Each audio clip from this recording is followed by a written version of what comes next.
Hi, everyone. Welcome to Behind the Lab. My name is Tom Morrissey. I'm the Artistic Director for Theater Now New York. And I'm Colleen Harris. I'm the Managing Director. Today, we're going to be interviewing the musical theater writing team of Ethan Crystal and Garrett Poladian. They're going to be talking about their new show, Gollum Owned a Tropical Smoothie. It's a really funny musical that we just fell in love with. It was presented at Sound Bites last year, and they presented the first 10 minutes of the musical.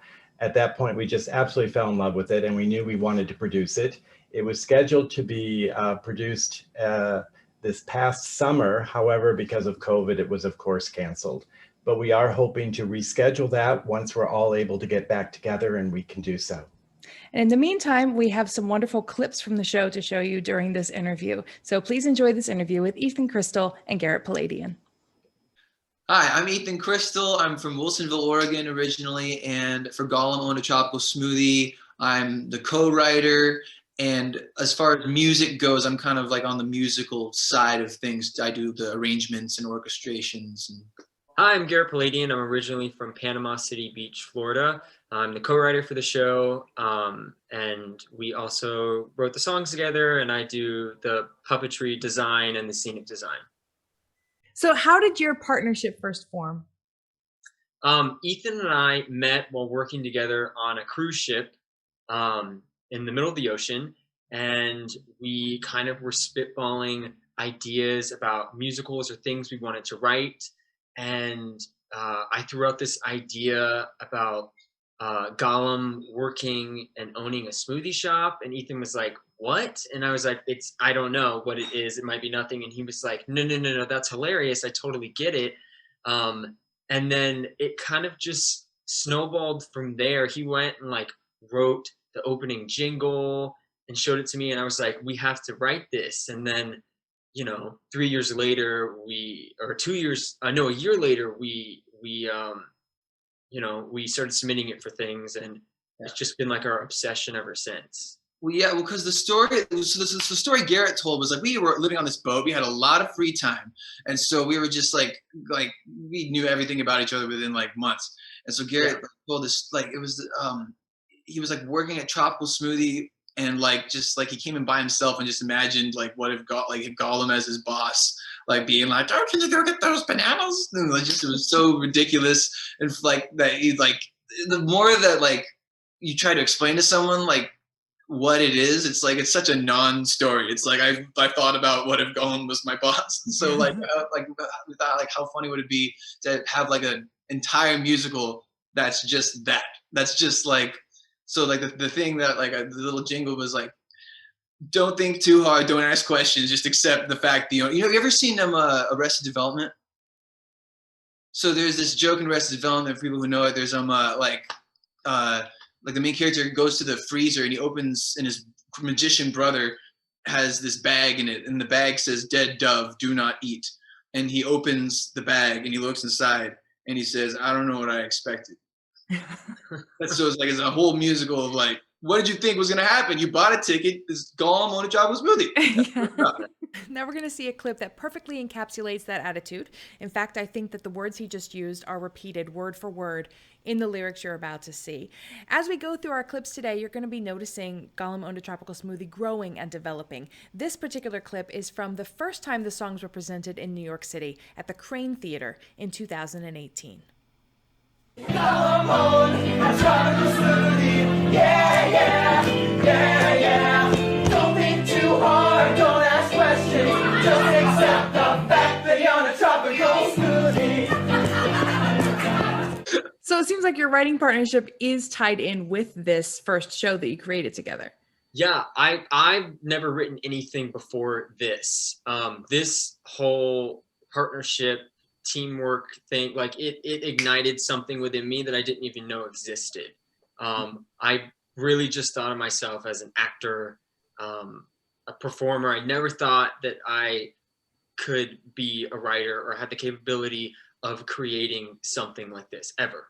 So let's talk about that. How did you guys first get involved in theater or musical theater in your lives? My story is a lot like a lot of other people's stories. It was like around 7th grade. I loved American Idol, and I was singing in the shower, and then I went to Fry's Electronics and I bought this like karaoke track CD of like all the hits, and one of them was Drift Away by Uncle Kracker, not by covered famously by Uncle Kracker, I'll say, because I don't want to like disrespect the original artist. But I sang it at a talent show, and then I was like, oh my God, this is cool, I want to do this. And then I started doing theater, and then I was like, I'm gonna go to school for it, yay. And went to school, got a BFA, and then moved to New York, and then eventually got on the ship, and then met Garrett. Basically, that's it. How about you, Garrett? My family was military, so we moved around a little bit. When I was 10, we moved to San Diego, California, and my parents sort of threw me into the community children's theater there. So that's where it all kind of started. And then, you know, I became obsessed like everybody else. I couldn't stop singing, and that carried into middle school and high school. And I decided that I wanted to go to school for this thing, and I did. And then I moved to New York after I graduated. Yeah. Long story short, there's so much more there, but it would take a long time to explain. That's the gist. How did you guys get involved with Theater Now New York? Basically, we had gotten off the ship. We were like, oh my God, we have this thing. We're totally new to being writers. We have a full musical, and like we've gotten a good response from it with our friends. We got an opportunity to show it at the Crane Theater, which is actually what that clip is from. Our like promo clip that we made is all clips from our little showcase of our songs at the Crane Theater that we did in November 2018. And so then after that, we had finished the show. We were just looking around like, what do we do now? We have a whole show. We want to like look for places to workshop it. We're just literally just Googling like anything, like any festival, any like sort of like submission or grant or whatever. And we found Soundbites, and we saw that it was a 10-minute musical contest. And so we went back and we like timed our opening number, and we were like, it's exactly 10 minutes and it needs no context, and it's basically an entire like pitch of the show. It's like the whole thing of the show is in that opening number.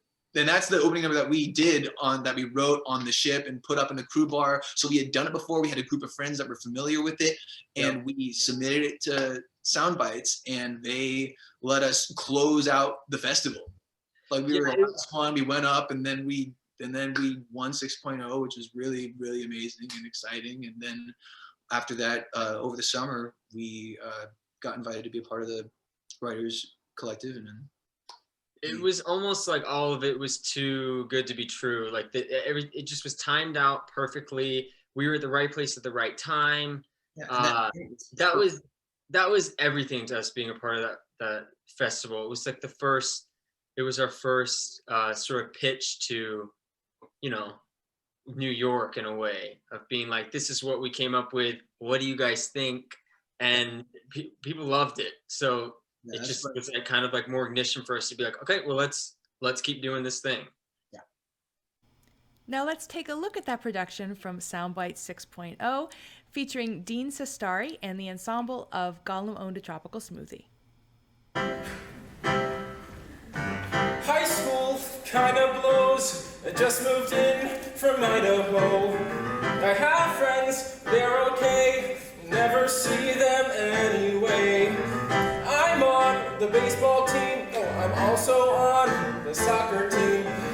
I'll probably have to quit when my parents move away. But for now, I'm here with this tropical smoothie. Gotta make $1 if I wanna see a movie. I wanna live, I wanna breathe, I wanna ask out a girl. But what's the point when my parents keep moving world to world? Oh yeah, and my boss is Gollum. Gollum owned a tropical smoothie. Yeah, yeah, yeah, yeah. Gollum owned a tropical smoothie in Panama City Beach, Florida. After Soundbites, you guys became a part of the Musical Writers Lab with Theater Now New York. What has the lab been like for you? Well, as new writers especially, this was really the first sort of writer's lab type setting that Garrett or I really had ever been in. So it was really like brand new to us. Like the idea of like, oh, we are creators of this thing and we're here and we're like, it's kind of like, it's a little bit like defending your thesis. And a little bit like it. So it's like you come in and you like, here's what we're doing with this. Here's what we want to do. Here's the thing that we're going for. Here's like what we're about, which I think really helped us like sharpen and focus like what it is that like we think is like interesting about it and what it is that like we want to lean into to make it special. And it's been really, really helpful to like get feedback from everybody in the lab when we were like presenting stuff, you know, whether it be like a song or like a moment that's like maybe sort of serious or a moment that's like really funny but like a little bit risque. Like it's nice to have like a sounding board, and it's so cool to hear their work as well. Like, oh my goodness, like I'm blown away by the work of those people all the time. Yeah, there's a lot of different types of writers in that group. So to be able to get all the different viewpoints and opinions, you know, for people that their background is more music, more in, you know, like book writing, it's been great to get that variety. And like Ethan said, I mean, our show is pretty risque in some parts, I would say most of it. And some of the jokes that we, you know, were kind of torn between, we were able to bring those to the lab and, you know, put those in front of an actual audience and be like, how far is too far? Can we say that? Is that going to offend people? What are we allowed to say about Lin-Manuel Miranda? Yeah, can we call out Lin-Manuel like that? And we totally do, by the way. That did get the check off. So yeah. Lin, if you're watching this, we're coming for you. Yeah. But the rest of the lab has your back now. Yeah. Oh, yeah. And we speak for all of them when we say that they all agree that we're coming for Lin. Yeah. After working for so long on this project, what do you see is the future of Gollum Owned a Tropical Smoothie and the future of your partnership? I've explained Gollum to some people as, are you familiar with an image called Dat Boy? So there's this, so it's an internet image that gets passed around on the internet. It's called a meme, you would say. And it's like a frog, like on a unicycle, and it says like, here come Dat Boy, oh shit, what up? And it doesn't mean anything. And yet like somehow it like gained this massive amount of popularity because like people just started to see it everywhere. And like, they were like, what is it? Why do people love this so much? I don't get it. And it, like the fact that it doesn't, there's no sense to it and it's so big, like makes it funnier. So the further it gets, the funnier it is that it's gotten that far. And so like, I guess in my mind, like the bigger a theater that Gollum Owned a Tropical Smoothie is in, like the more it's gonna hit because the more funny it is. And so like if if it's like off Broadway, we could be like, yo, we made it on Broadway. We're Gollum Owned a Tropical Smoothie. And if we're on Broadway, we could be like, we're on Broadway right now. We're Gollum Owned a Tropical Smoothie. Look at this. Look. So like, yeah, we that's where we're trying to go. So the sky's the limit. Yeah, the sky is the limit until we hit the limit before the sky. Hopefully that isn't there, but you know. We haven't been there yet, so we don't know. How have the two of you been able to stay creative during the craziness of 2020? Ethan and I have taken this COVID time to work on our pitch deck for whenever theater's back. So we've been, you know, trying to put together music video style clips of all the songs in our show to sort of like set us apart from other pitch decks. And as well as like all of our separate things that we're working on. I've been writing a web series with another partner of mine that we've been slowly and carefully trying to film during all of this. I've also just been writing my own stuff, you know, because it's like super therapeutic for me. And then you know, I'm also an actor, so I've been like trying to audition for jobs and, you know, booking like television things if I can. But yeah, so it's just, you know, literally anything is everything right now to not, you know, not go crazy. Little kind of gig things are starting to come back, so it's cool to like have something to prep for. As far as writing goes, like I'm working on my own stuff. Like Garrett will write stuff, send it to me, and then I'll write stuff and send it to him, and we'll, you know, talk about it. I kind of am helping with their web series, and that, well, the cool thing about Booked and Blessed is that like Garrett and Leah, the co-writer of Booked and Blessed, has also like been a part of Gollum from day one. As and you'll see her, you already saw her in the other clip. She plays Gabby, and the cool thing about that is that you guys kind of like through that web series, like you when we were making this music video that we're about to show of Gabby's song, I was like, wow, you guys really know what you're doing with the filming stuff and like being behind the camera, getting like angles and techniques and having an eye for like lighting and the vision of it. Like it's like I mean, there's no end to how or where you can grow your creative skills if you put your mind to it, you know? And like, obviously, you know, if there's anyone who thinks Garrett and Leah are creative, it's me. And, you know, there. I'm done. I won't do it anymore, I promise. So those music videos are like, for Gollum, the main thing that we're working on. Because if we have like a bunch of those of our songs, like it'll be really cool. And if we can make them all funny and interesting, it'd be great to have. And now we get to see a little bit of one of those videos they've been working on. This is A Thing Named Gollum, Gabby's song, starring Leah Nardi as Gabby. Yo, it's Kyle. Hey, Kyle. Yeah, it's Gabby. Can you please stop telling people that I'm in love with Gollum?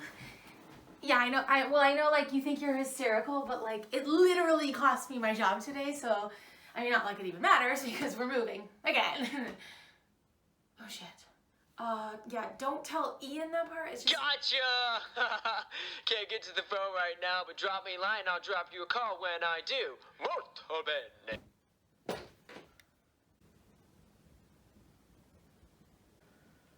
What would Celine do?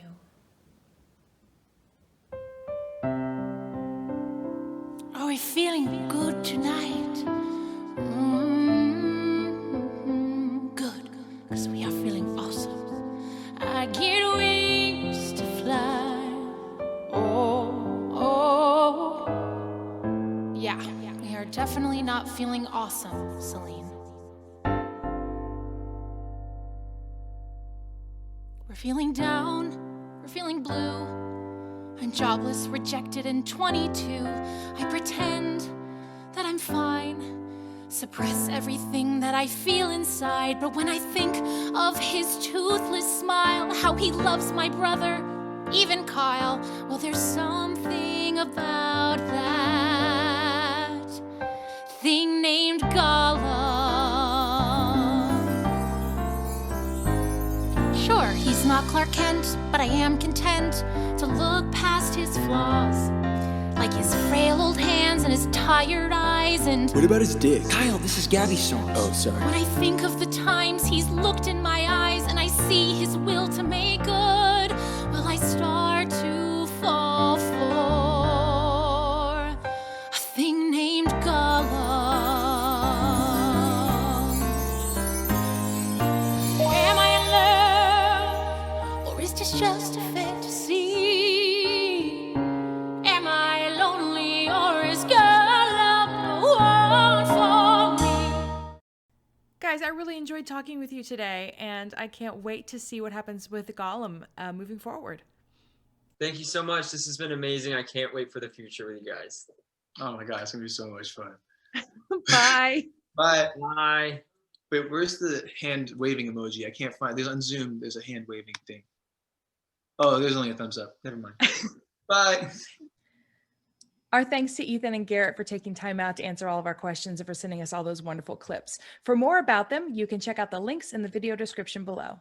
And for more information about Theater Now, please visit our website at www.tnny.org